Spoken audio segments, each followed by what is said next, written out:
நம்ம சொல்லலாம். எங்க கட்சியில் உள்ள இந்த இதை பத்தி சொல்லுவாங்க, மறுசீரமைப்பு பத்தி பேசுறதுக்காக மெயினா கட்சியில் உள்ள மறுசீரமைப்பு. அடுத்து பிரதமர் பத்தி பேசுறாங்க. இல்ல நீங்க கேள்விகள் நான் சொல்லிடுறேன். 50 வயசுக்கு கீழே இருக்கிறவங்களுக்கு தான் முக்கியத்துவம் கொடுக்கணும். அதான் சொல்லிடலாம். அப்பெல்லாம் கிடையாது, அப்பெல்லாம் கிடையாது. சொல்றேன்.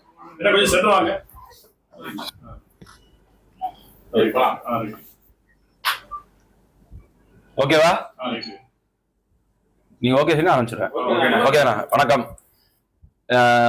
முக்கியமான தகவல் எதற்குன்னு கேட்டீங்கன்னா, இந்த தமிழ்நாடு காங்கிரஸ் சார்பாக வடக்கு மாவட்ட காங்கிரஸ் கமிட்டி மறுசீரமைப்பு, அதாவது தலைவர் திரு ராகுல் காந்தி அவர்களும் தமிழ்நாடு காங்கிரஸ் தலைவர் திரு மாணிக்கர் அவர்களும் தமிழ்நாடு முழுவதும் தலைவர் ராகுல் காந்தி வந்து மாவட்ட தலைவர்கள் அனைவரையும் மறுசீரமைப்பு மூலமா நியமிச்சிருக்காங்க. இந்தியா முழுவதும் ஒவ்வொரு மாநிலமா நியமிச்சுட்டு வராங்க. இப்ப அடுத்து ஒன்றிய அளவுல முன்னாடி வட்டாரம் இருந்துச்சு, இப்போ ஒன்றியமா மாத்திருக்காங்க. ஒன்றியமும் நகரமும் மறுசீரமைப்பு பண்ணணுங்கிறதுக்காக இப்பொழுது பூவை ஜேம்ஸ் சொல்லி மேலிட பார்வையாளரை நியமிச்சிருக்காங்க. இது அகில இந்திய காங்கிரஸ் கமிட்டியின் முடிவு. அதாவது ஒன்றிய தலைவரை நியமிச்சு கடைசி பூத் வரைக்கும், அதாவது 10 பூத்துக்கு ஒரு மண்டல் தலைவர், அதே மாதிரி நியமிக்கணுங்கிறதுக்காக மறுசீரமைப்பு நடந்து கொண்டிருக்கிறது. இதற்கு விருப்பம் உள்ளவங்க காங்கிரஸ் கட்சியை சேர்ந்தவர்கள் நியமனத்துக்கு படிவம் கொடுத்துருக்கோம், நிரப்பி கொடுக்கலாம். இந்த மறுசீரமைப்புல வந்து ஒன்றிய தலைவர்களுக்கு வயது நிர்ணயம் பண்ணியிருக்காங்க. அது 50 வயசு போயிருக்காங்க. நல்லா செயல்படுறவங்க 55 வயசுக்கு வரைக்கும் கொண்டு போவாங்க. மீதி இருக்க பழைய ஆளுக மூத்தவங்க எல்லாம் ஒதுக்கப்படுவாங்க அர்த்தம் கிடையாது. அவங்கள மாவட்ட கமிட்டியில இணைஞ்சு செயல்படுறதுக்கு மாவட்டத்துல முக்கிய பதவிகளில் மாவட்டத்துல வந்து துணைத் தலைவர்கள், மாவட்ட பொதுச் செயலாளர் மாதிரி கொண்டு வர்றதுக்காக மறுசீரமைப்பு ரெடியாகி கொண்டிருக்கிறது. இது வந்து முக்கியமாக வருகின்ற உள்ளாட்சி தேர்தலுக்காகவும் வருகின்ற பாராளுமன்ற தேர்தலுக்கு முன்பாகவும் பூத் அளவிலே மிகவும் நாங்கள் வந்து ரொம்ப ஸ்ட்ராங்கா கமிட் பண்ணணுங்கிறதுக்காக உருவாக்கப்பட்டிருக்க கமிட்டி ஆகும். இது இங்கு தமிழ்நாடு மட்டுமல்ல, இந்தியா முழுவதுமே இந்த மறுசீரமைப்பு நடந்து கொண்டிருக்கு காங்கிரஸ் கட்சியில. இப்ப சமீப காலமாக வந்து பிரதமர் விஜய் அப்படிங்கிறத நோக்கி வந்து வெற்றி கழகத்தினரை வந்து தொடர்ந்து போஸ்டர் ஓட்டிட்டு வராங்க. அது இது வந்து இன்னைக்கு கூட பேப்பர்ல ஒரு நாளிதழில் வந்து போட்டிருக்காங்க, எல்லாத்துக்கும் திமுகவுக்கு வாய்ஸ் கொடுக்குற பெருமாள் சாமி வந்து இதுக்கு வாய்ஸ் கொடுக்கல அப்படின்னு. இதுல முக்கியமான விஷயம் என்னன்னு சொன்னீங்கன்னா, எல்லா கட்சிக்காரங்களுக்கும் ஒரு விருப்பம் இருக்கும். அதாவது இன்னைக்கு பாமக தலைவர் திரு அன்புமணி ராமதாஸ் என்ன சொல்றாரு, வரும் தேர்தல் நாங்க தான் முதலமைச்சருங்கிறாரு. அவர் அதிமுக கூட்டணியில இருக்காரு, அவர் தான் முதலமைச்சர்னு சொல்றாரு. அதே மாதிரி வந்து ஒவ்வொருத்தருக்கும் ஒரு இது இருக்கும். அது போக மாற்றுக் கட்சியில இருந்து இங்க வந்து இணைஞ்சவங்களுக்கு தங்களோட இருப்பை காமிக்கிறதுக்காக ஒரு போஸ்டர் ஓட்டுற கலாச்சாரம் எப்பவுமே இங்க உண்டு, ஏதாவது புகழ்ந்து பாடகம். ரெண்டாவது, அவங்கவுங்க தலைவரை வந்து பிரதமர் சொல்றதுக்கு யாரும் இங்க தடை கிடையாது, யாருக்கும் இங்க நிர்பந்தமும் கிடையாது. யாருக்கும் இங்க ஜனநாயகத்துல யாரு என்னன்னாலும் பேசலாம்.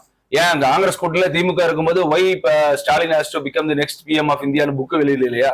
அப்ப நாங்க எதாவது கேட்டோமா? ஆக தேர்தல் வரும்போது இப்பொழுது தலைவர் அவர்கள், முதலமைச்சர் அவர்கள், விஜய் அவர்கள் வந்து இதை பத்தி சொல்லியிருந்தாரு அல்லதுன்னா அதை பத்தி யோசிக்கலாம், சிந்திக்கலாம். இது வந்து ஒரு தூத்துக்குள்ள ஒரு சாதாரண ஒரு போஸ்டர் யாராவது ஒட்டுறதை வச்சுக்கிட்டு இதை வந்து எதிர்ப்பு கொடுக்கல அப்படின்னா, இதெல்லாம் ஜனநாயக உரிமை. யாரோட யாரெல்லாம் சொல்லலாம். நாளைக்கு நான் வந்து என்னைய நானே நான் ஒரு ஆளை வச்சு என்னைய ஜனாதிபதியாக்குன்னு சொல்லலாம். நடப்பது என்ன நடக்கும்னு எல்லாத்துக்கும் தெரியும். யார் இந்தியா முழுவதும் இருக்கிறார்கள், எப்படி இருக்கிறார்கள் என்பது எல்லாத்துக்கும் தெரியும். அதற்காக தவறாக சொல்லவில்லை. அவர்களுடைய ஆசை விருப்பங்களை யார் வேண்டாலும் சொல்லலாம். அமைச்சர்கள் எல்லாம் சொல்றாங்க, அதான் சொல்றாங்கல்ல.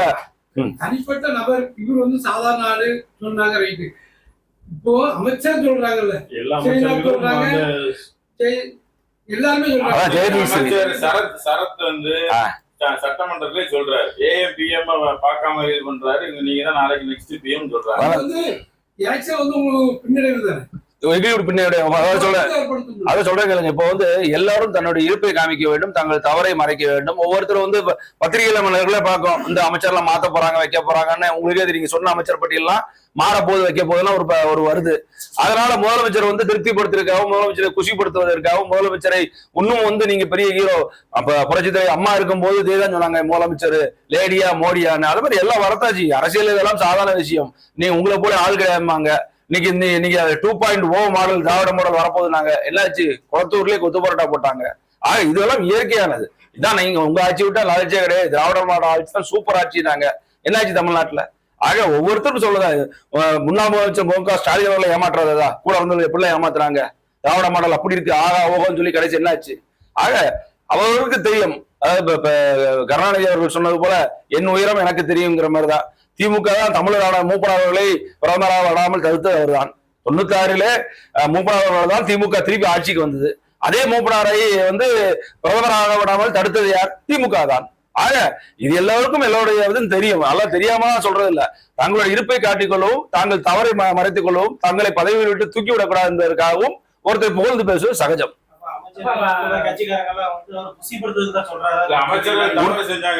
தவறு செய்யணும்னு சொல்ல வரல, பட்டியல் வெளியே வருது, பப்ளிக்ல பட்டியல் வருது. எனக்கு நான் தவறு செஞ்சாங்க, நான் அமைச்சர் எந்த அமைச்சரோட பயணிக்கல, பட்டியல் வெளியே வருது, பப்ளிக் மீடியால வருது. ஒரு அமைச்சரை மாத்த போறாங்க, இந்த அமைச்சருக்குலாம் கல்ல கொடுக்க போறாங்க, வேற அமைச்சரை மாத்த போறாங்கன்னு.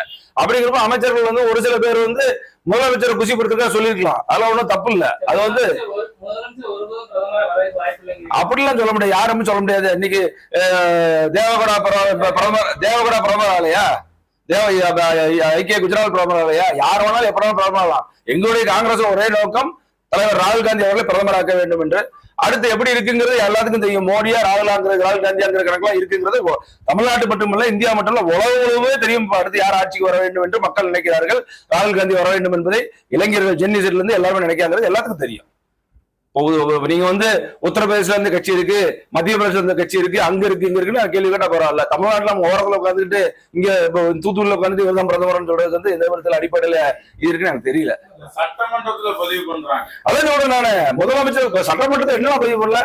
இந்த மூர்த்தின்னு ஒரு அமைச்சர் இருந்தாரு, பத்திரப்பதிவு அமைச்சர், உதயநிதி பார்த்து சொல்லியா, நீங்கள் நடித்ததோ கெத்து, நீங்க பண்ணதோ வெத்து, என்னமோ வசனம் பேசலையா. ஆக சட்டமன்றத்துல போர்பாடு மன்றமா ஆகிறது எல்லாம் சகஜம் தானே. எல்லாமே நடக்கவே இல்லையா? சட்டமன்றத்தில் புகழ்பாடு மன்றமா நடக்கவே இல்லையா?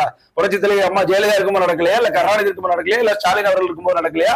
உதயநிதியை புகழ்ந்து பாடவில்லையா? நீங்க தான் எல்லாமே எப்படிங்க எல்லாத்துக்கும் நாங்க மாற்றுன்றாங்க. அப்ப அவங்கள மாதிரியே தான் இவங்க இருக்காங்க. ஒரு சில இடங்கள்ல இருந்து மாற்றுங்கிறதுக்காக வந்து எப்பவும் வாயில சாப்பிட்டு இருக்கோம். அங்க மாற்றுக்க காதலே சாப்பிட முடியாது. அதெல்லாம் ஒரு சில விஷயங்கள் வந்து அது நடைமுறை இருக்குதான் செய்யும். புகழ்ந்து பாடுவதுங்கிறது இன்னைக்கு இல்ல, மன்னர் காலத்துல இருந்து உள்ளதுதான். அரசியல புகழ்ந்து பாடுறது இருக்கிறது தான் செய்யும். அதை மாற்ற முடியாது. என்ன பிரச்சனை தெரியுமா சார்? விஜய் தவாக சார்பா வந்து வடக்க வந்து ரீல்ஸ் வந்து தமிழகத்துல அப்படி நடக்கு இப்படி நடக்கு, ஆட்சியில பெரிய வித்தியாசத்தை கொடுத்துருக்காரு சொல்லி ரீல்ஸ் வந்து பணம் கொடுத்து பண்றதா இருக்கு, ப்ரமோஷன் பண்றாங்க. அதன் மூலமா இந்தியாவில வந்து ஒரு தவாக வந்து மனசுல பிரதமர் இடத்தை அடையணுங்கிற ஒரு இது இருக்கு. இல்ல யாருக்கு கேட்க கொஸ்டின்னா அப்படி ஒரு சூழ்நிலை இருக்கு. நீங்க காங்கிரஸ்ல இருக்கக்கூடிய ஒரு முக்கியமான ஆளு, உங்களுடைய பிரதமர் கேண்டிடேட் வந்து ராகுல் காந்தியா கூட இருக்கலாம். கூட இருக்கலாம், கண்டிப்பா. உங்களுடைய கருத்து எங்களோட பிரதமர் ராகுல் காந்தியா கூட இருக்கலாம். எங்களோட ஒரே பிரதமர் கேண்டிடேட் ராகுல் காந்தி அவர்கள் மட்டும்தான். ஆனால் இதே ராகுல் காந்தி அவர்களும் போய் கேட்டீங்கன்னா, ஏன் எல்லாமே ஒய் யூ ஆர் ஆல்வேஸ் அபஸ்ட், அதாவது நீங்க எப்பவுமே அதிலேயே குறியாக இருக்கிறீர்கள், பிரதமர் ஆகணும் மட்டும் தான் குறியா இருக்கீங்க ஏன்னு கேட்கிற அளவுக்கு தான் ராகுல் காந்தி இருக்கு. ஆனா எங்களுடைய ஒரே குறிக்கோள் ராகுல் காந்தி அவர்களை பிரதமர் மாற்று கருத்தே கிடையாது. ஆனால் அவர்கள் ரீல்ஸ் போடுறது சரி, மற்ற இடங்களை போட சொல்லி பிரதமர் தகுதி எனக்கு இருக்கிறது, நான் பிரதமர் ஆசைப்படுகிறேன், அல்லது எனக்கு அந்த இது இருக்குன்னு சொல்லி திரு விஜய் அவர்கள் சொல்லியிருக்கிறார்களா? மற்றவர்கள் சொல்கிறார்கள். அதுக்கு வந்து அவர் ஆமாம் சொல்லவில்லை, இல்லை என்று சொல்லவில்லை. எல்லோருக்கும் எல்லா ஆசையும் இருக்கத்தான் செய்யும். யாருக்கும் வேண்டாம்லாம் இருக்கவே இருக்காது. ஆக இதுல வந்து எங்களுடைய கட்சியோட ஒரே நோக்கம் என்ன? எங்களுக்கு ராகுல் காந்தி அவர்களை பிரதமராக்க வேண்டும். நாங்கள் இன்றைக்கு தாவேக்காக ஆதரவு கொடுத்திருக்கோம். அவரு எங்களுக்கு 2 மந்திரி கொடுத்திருக்காரு. அவ்வளவுதான் எங்களுடைய நோக்கம். 2029 ராகுல் காந்தி அவர்கள் பிரதமராக வேண்டும். அவ்வளவுதான் எங்களுடைய நோக்கம், தவிர வேற எந்த நோக்கமும் கிடையாது. யாரு நாங்க வந்து உங்களுக்கு சப்போர்ட் பண்றோம், நீங்க எங்களுக்கு சப்போர்ட் பண்ணுங்கிற அடிப்படையில தானே நீங்க வந்து ஆதரவு கொடுத்துருப்பாங்க. ஆமா. ஆனா இப்போ வந்து சீனே மாறுது இல்ல? என்ன மாறுது? அங்க வந்து எங்களுக்கு பிரதமரை நாங்க தான் ஆப்பறோம்னு சொல்லும் போது யார் சொன்னா சொல்லுங்க. இப்போ எம்எல்ஏ எல்லாம் கூட்டம் போட்டு தீர்மானம் போட்டிருக்காங்களா? இல்ல தீர்மானம் போட்டிருக்காங்களா? யாராவது தீர்மானம் போட்டிருக்காங்களா? இல்ல எம்பிகள் அவங்க இருந்து ஒரு எம்பி கூட இது வரைக்கும் கிடையாது. அண்ணன் மாநில பேசுறாங்கன்னு சொல்லி அதை கண்டிச்சு கூட தமிழக வெற்றி கழகத்துல இருந்து எந்த விதமான அறிவிப்புங்களே அப்படிங்க சார். இது வந்து ஒரு ஆர்வ கோளாறுல பேசுறேன் சார். இல்ல யாரும் எல்லாருமே பேசுவாங்க சார். அமைச்சரே எல்லாமே ஆர்வ கோளாறுல பேசுவாங்க. அதான் சொல்லுங்க, சட்டமன்றத்திலே இது பேசுறாங்க. இப்ப ஸ்டாலின் அவர்களை பிரதமராக வேண்டும், Stalin can become the next PM of Indian book release பண்றாங்க. அதை போய் ஸ்டாலினே வாங்குறாரு. அதுக்காக வந்து இதெல்லாம் வந்து பெரிய அவசியமே கிடையாது. நேற்று கூட ஒரு இங்கிலீஷ் பத்திரிகையில இருந்து கூப்பிட்டு கேட்டாங்க, அப்படி போஸ்டர் ஒட்டிக்கிறாங்க. இதெல்லாம் பெருசு பண்ண வேண்டிய அவசியமே கிடையாதுங்க. அவங்களுடைய ஒரு இருப்பு காண்பிக் கொள்ளவும் அவங்க ஒருத்தர் பெருமைப்படுத்த வேண்டும் என்பதற்காக நாளைய பிரதமர் விட்டதான் செய்வாங்க. இப்போ நேற்று ஆரம்பிச்ச கட்சி லெட்டர் பேர் கட்சியில நாளை முதல்வர் ஒட்டுறது இல்லையா? அதுக்கு நாளை முதல்வர் ஆக முடியுமா? ஒரு பள்ளி கூட முதல்வர் ஆக முடியாது.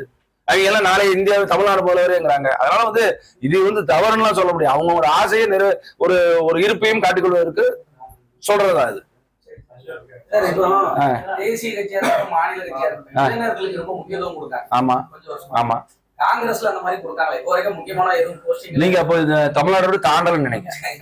ஜென்சி மீட்டிங் 5 லட்சம் பேர் கூட்டிருக்காங்க டெல்லியில. போஸ்டிங் எதுவும் மீட்டிங் தான் கொடுத்தாங்க. இப்பதான் போஸ்டே சொல்லிட்டாங்க எல்லா மாவட்டத்துல எத்தனை பேர் எத்தனை வயசுல கீழே இருக்காங்க பாத்திருக்கீங்களா? எங்களுக்கு கிட்டத்தட்ட 76 மாவட்ட தலைவர் இருக்காங்க. 76 மாவட்டத்துல எத்தனை பேர் வந்து வயதானவர்கள் சொல்லி பாருங்க. 50 வயசு கீழே கிட்டத்தட்ட ஒரு 60 மாவட்டத்துல 50 வயசு கீழே. அது பெண்களுக்கு 5 மாவட்ட தலைவர் கொடுத்திருக்காங்க. ஆக எல்லா கட்சியிலும் இளைஞரை நோக்கி போயிட்டு தான் இருக்காங்க, இல்லைன்னு சொல்ல முடியாது. எல்லா கட்சியும் இளைஞர்களுக்கு வாய்ப்புகள் வழங்கி கொண்டுதான் இருக்கிறார்கள். இனி காலங்கள் மாறும். அதாவது அரசியலை பொறுத்த வரைக்கும் ஒரே கட்சியை பார்த்து ஒரு கட்சி பாடம் கற்றுக்கொள்ளும். இதுதான் இயல்பு. எல்லா கட்சியுமே அப்படிதான். ஒரு கட்சியை பார்த்து ஒரு ட்ரையல் நேரம்லாம் எல்லாமே வாழ்க்கையே ட்ரையல் நேரில் போற மாதிரி அரசியலும் அப்படிதான் ட்ரையல் நேரில் போகும். ஆக எல்லாமே எல்லாரையும் பார்த்து கலந்து கொண்டிருக்கிறார்கள். எங்கள் தலைவர் திரு ராகுல் காந்தி அவர்களும் இளைஞர்களை முன்னிறுத்த வேண்டும். அதற்காக பழுத்த நல்ல அனுபவம் மிக்கவர்களை எந்த காலத்திலும் சரி அவமரியாதை செய்யக்கூடாது, நீக்கக்கூடாதுங்கிறது ரொம்ப தெளிவா இருக்காங்க. அவங்கள வந்து முதன்மையான பொசிஷன், அதாவது முக்கிய பொறுப்புகளை ஆலோசனை பொறுப்புகளை வைத்து விட்டு களத்தில் இறங்கி வேலை செய்வர்களை இளைஞர்கள் வேலை செய்ய வேண்டும் என்று நினைக்கிறார். அடுத்த சட்டமன்ற தேர்தலில் தமிழகத்துல காங்கிரஸ் ஆட்சி அமைக்க வாய்ப்பு இருக்கா? எதுக்கு? மறு சட்டமன்ற தேர்தலுக்கு அடுத்த 31 கூட்டணி ஆட்சி அமைக்க தனிமையில ஆட்சி அமைக்க நான் சொல்லவே இல்லையா? இதுக்கு நாங்க காமராஜ் ஆட்சி அமைக்க தான் எங்களுக்கு ஆசை. அதுல மாட்டுக்கிறது எங்களுக்கு கிடையாது. இப்ப எப்படி நீங்க பிரதமர் ஆகணும்னு ஆசைப்படுறோமே, எங்களுக்கு வந்து தமிழ்நாட்டுல காங்கிரஸ் கட்சி ஆட்சி அமைக்கணும் நாங்க பகிரங்கமா பேச. அவங்க தப்பு சொல்ல முடியுமா? வந்து நீங்க என்னங்க தளபதி விஜய் அவர்கள் வந்து இப்பொழுது முதலமைச்சராக நீங்க வந்து இப்ப வந்து காமராஜ் ஆட்சி அமைக்கணும், காங்கிரஸ் ஆட்சி அமைக்க வேண்டும் சொல்றீங்கன்னா எல்லோருடைய ஆசையும் ஒன்று. எங்கள் கட்சியாக ஆட்சி அமைக்க வேண்டும் வேண்டாங்களா? எங்க ஆசையை கிடையாது சொல்ல மாட்டேறாங்க. அதுக்கு யாருக்கு வேண்டாம் இருக்கும்? அவங்க கட்சி ஆட்சி அமைக்கணும்னு ஆசை இருக்கும். எங்களுக்கும் காமராஜ் ஆட்சியை கொண்டு வேண்டும், காங்கிரஸ் ஆட்சி ஆட்சி அமைக்க வேண்டும் தான் ஆசை. அதற்குரிய வேலைகளை பார்த்துக்கணும், கட்சியை வளர்ப்போம். நாளைக்கு காட்சியில் எப்படியாவது மாறலாம். நாம கண்டமா திமுக அதிகம் கூட்டணி போடுவாங்க. என்ன யாரு திமுக அதிகமா கூட்டணி போட நாம கண்டமா? ஆக காலங்களும் காட்சிகளும் மாறும்போது என்ன வேணாலும் நடக்கலாம்.